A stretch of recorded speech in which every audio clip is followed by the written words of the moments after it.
One of the country's largest healthcare systems just reached a settlement in a lawsuit filed by the state of Washington. The suit claims Providence has been deceiving its low-income patients. Fox 4's Mia Villanueva has the story. Providence must pay $157 million in debt relief and refunds to its patients.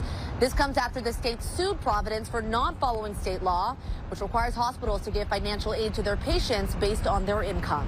Hospitals are also required to tell patients about this law and check if they're eligible for discounts. Washington Attorney General Bob Ferguson says Providence did not do this, and now they're having to pay for it through this settlement. Providence sent us the details of that settlement. They must refund more than $20 million to patients billed for services, pay $4.5 to the Attorney General's office, forgive more than $137 million in medical debt, and streamline the process of financial aid for patients moving forward.